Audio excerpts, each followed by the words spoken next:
Welcome to Value-Based Care Insights, brought to you by Lumina Health Partners, a national healthcare consulting firm focused on improving the strategic, financial, and operational performance of provider organizations. On this program, we will explore trends and share valuable insights on how health systems and medical groups can optimize their performance to meet the demands of this increasingly complex healthcare environment and shift to transform the delivery of care. Value-Based Care Insights is hosted by Daniel Marino, Managing Partner of Lumina Health Partners. Daniel has been in the industry for over 3 decades and specializes in shaping strategic initiatives for organizations in areas such as population health, clinical integration, physician alignment, information technology, and data analytics. For additional insights, visit luminahp.com and sign up for our newsletter. Dan, over to you. Welcome to Value-Based Care Insights. I'm your host, Daniel Marino. When looking at the healthcare industry, we continue to see quite a bit of trending of physicians moving into either hospital employment, that's been going on for a number of years, as well as then private equity alignment. Over the last couple of years, this has really started to take off. We've had the opportunity to work with many health systems across the country, and a lot of the work that we are focused on is strategic planning and thinking about how we can align with physicians.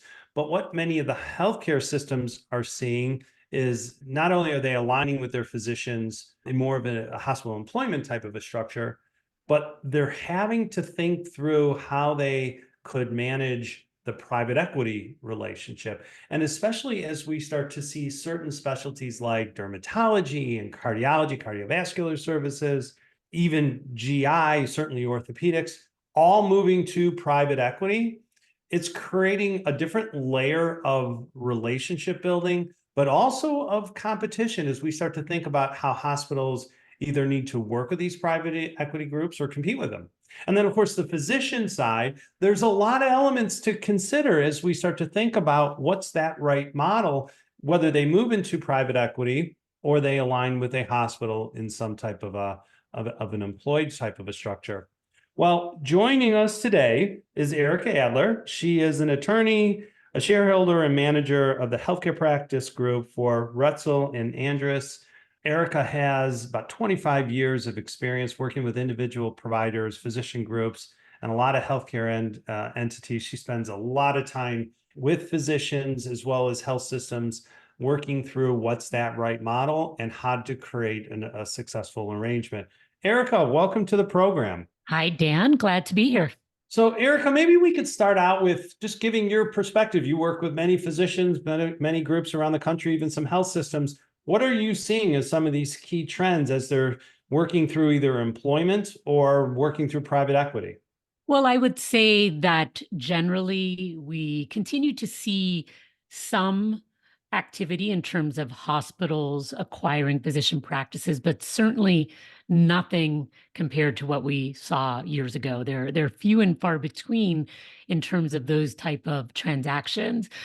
We definitely are seeing a lot of physician practices being acquired by private equity, and we're seeing many physicians becoming employees of hospitals rather than starting or trying to join independent practices compared to what we used to see. So really over the past 5 years or more now, I would say that's really been the trend that we've noticed in our practice. And we work with thousands of physicians, so I think we have a pretty good temperature on what's going on there, and that's really the trend.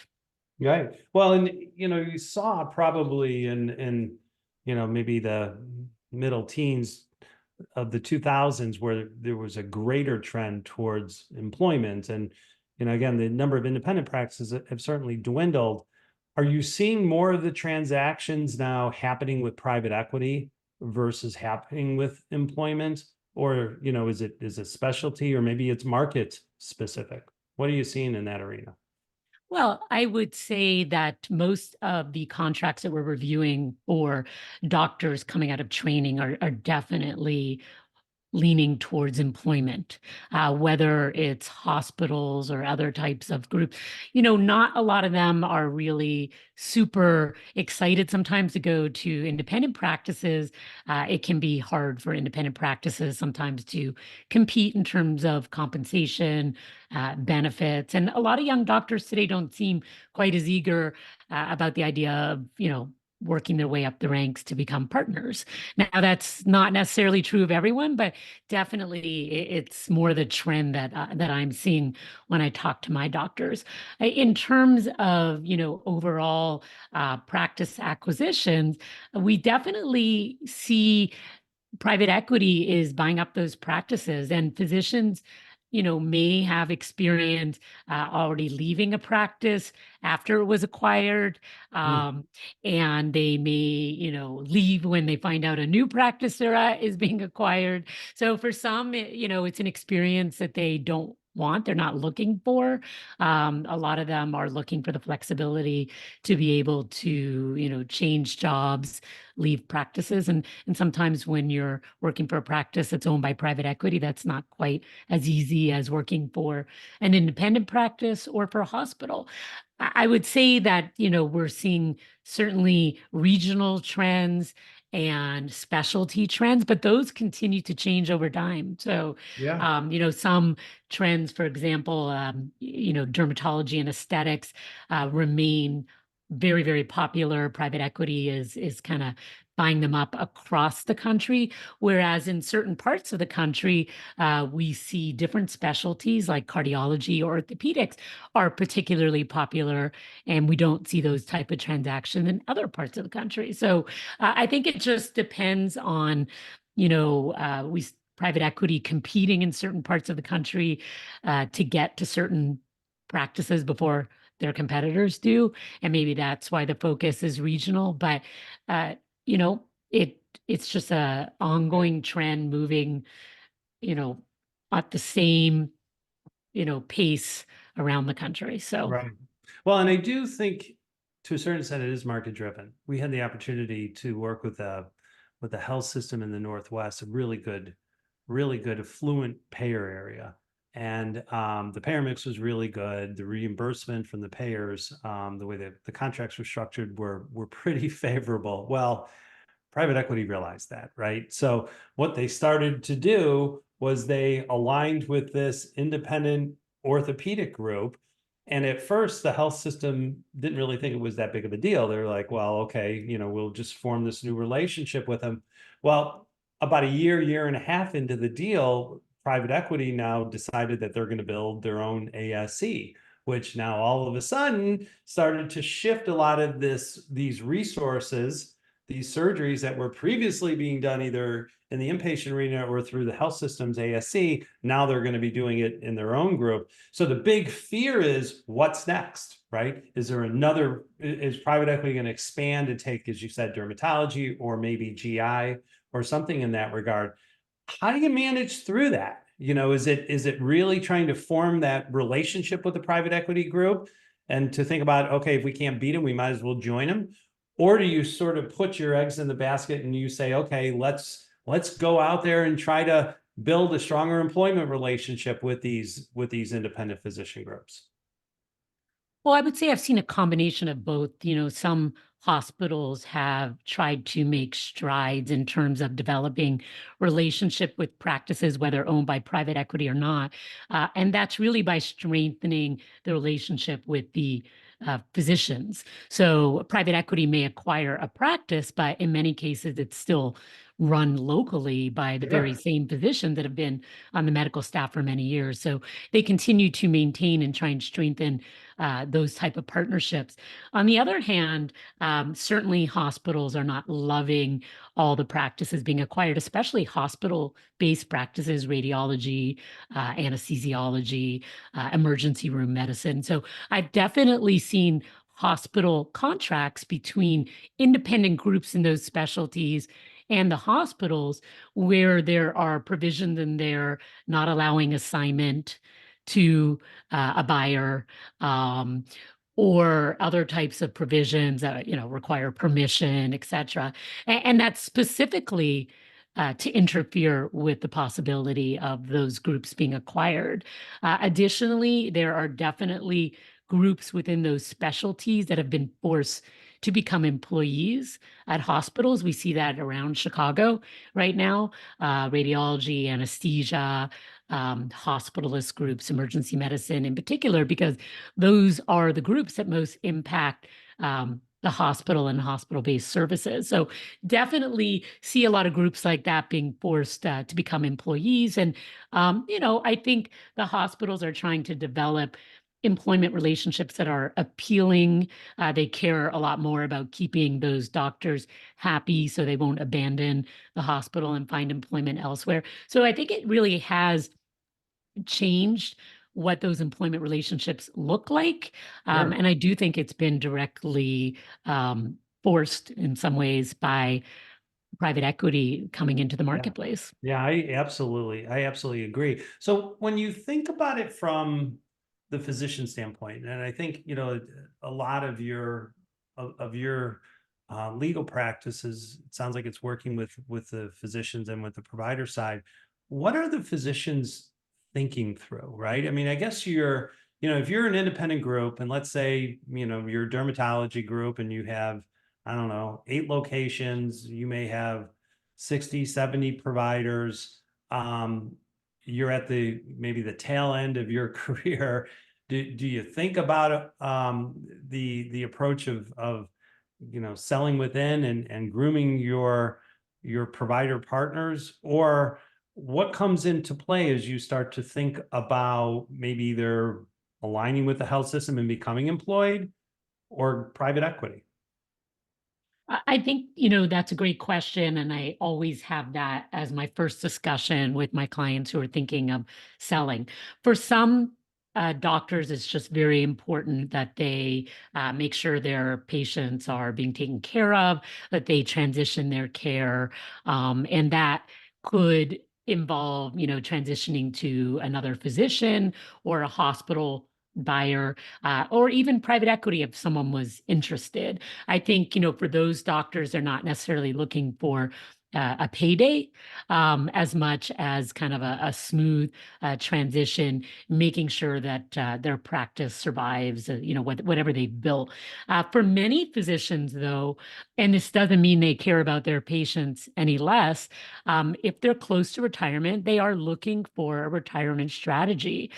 They may have physicians in their practice, but those physicians, as I mentioned, are sometimes less interested than in the past in buying a practice, in operating and managing a practice.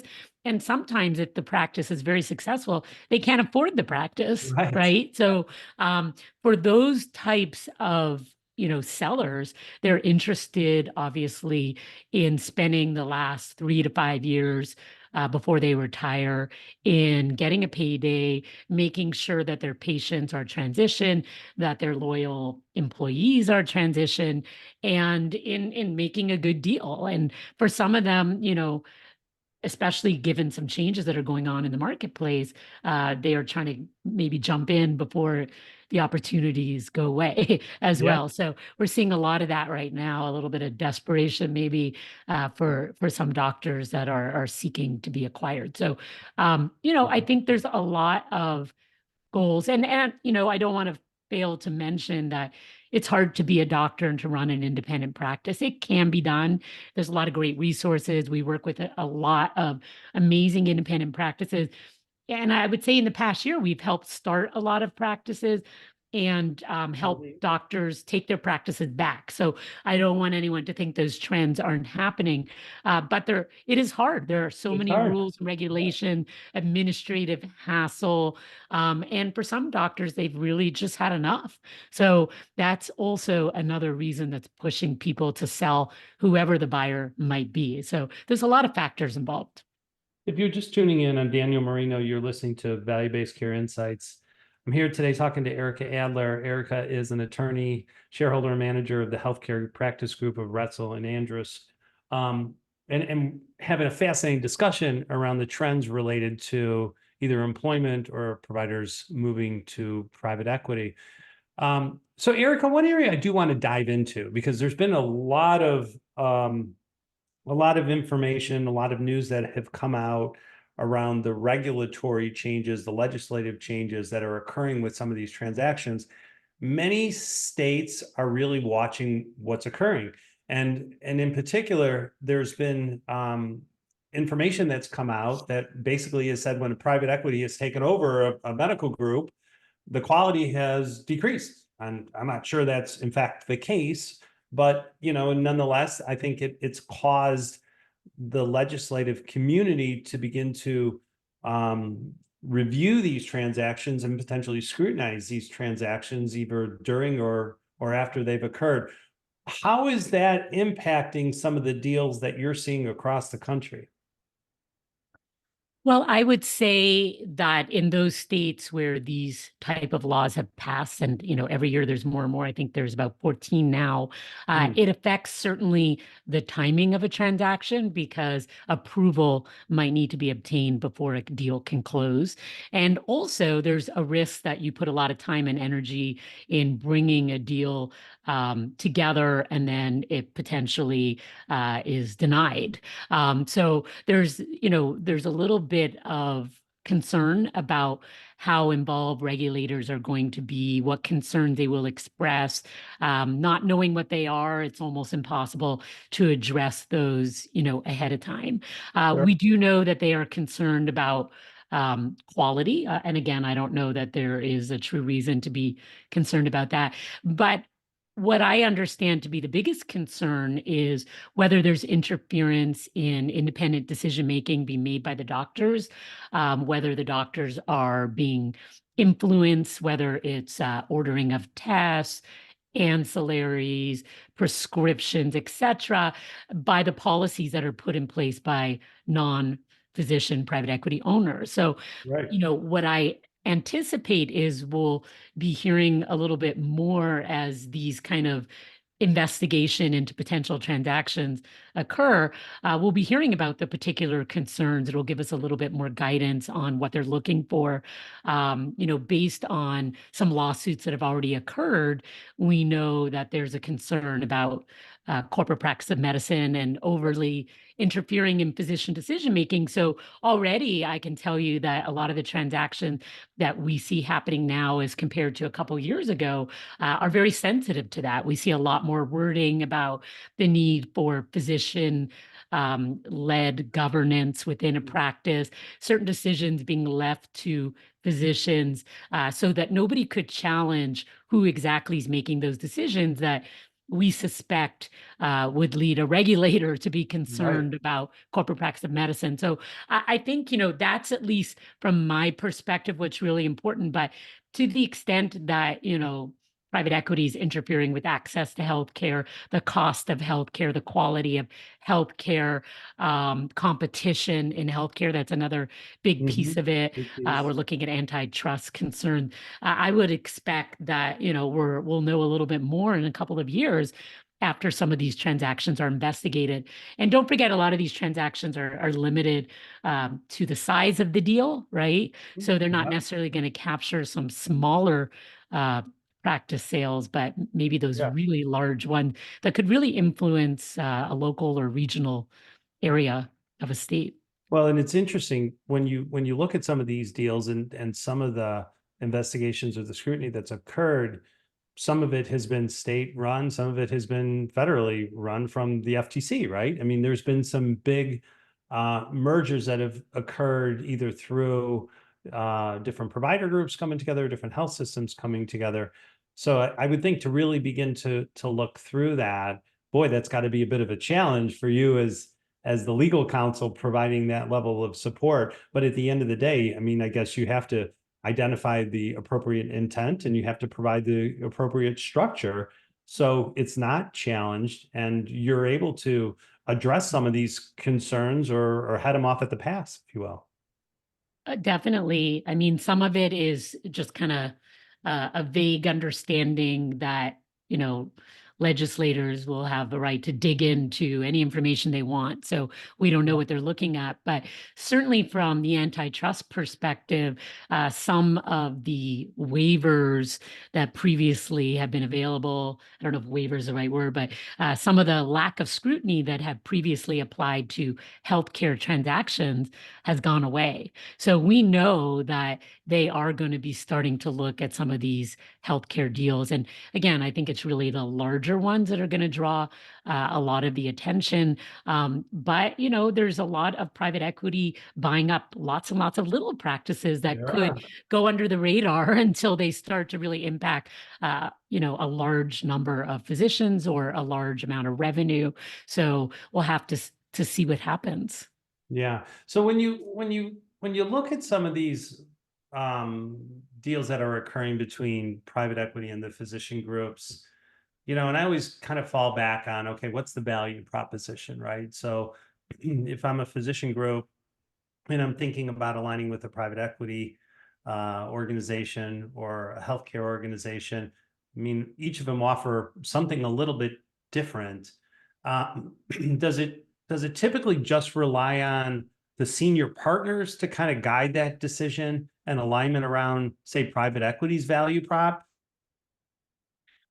No, I mean, I think there's a lot of factors that are taken into account. I mean, we always need to understand kind of, you know, what the goals are. And the lawyers only do so much, right? We can help structure the deal and do the document. You know, physicians really have to prepare to be able to sell their practice. And that should start quite a long time before they even consider doing a deal. They need to have a very strong financial team. They need to make sure their practice is compliant and they're not going to discover they're violating federal or state law when they go to sell. So there's a lot of preparation. Do they know what debt they have out there?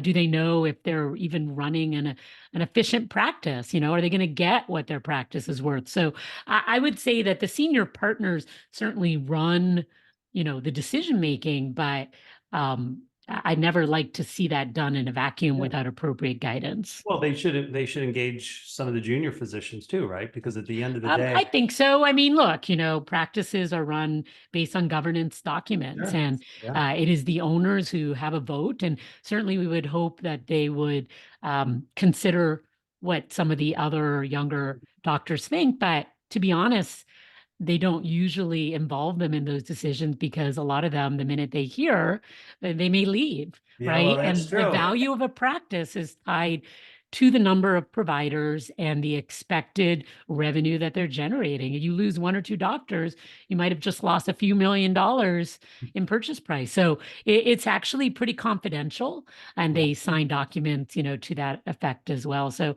there are a lot of different reasons in strategizing when you go to sell that you keep as few people in the loop as possible until you're ready. Until you're ready to go. Yeah, you don't want to create sort of a firestorm and a bunch of concerns.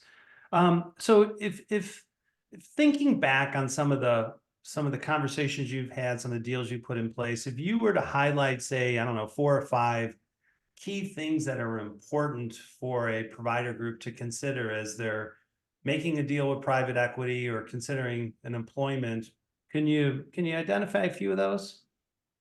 Sure.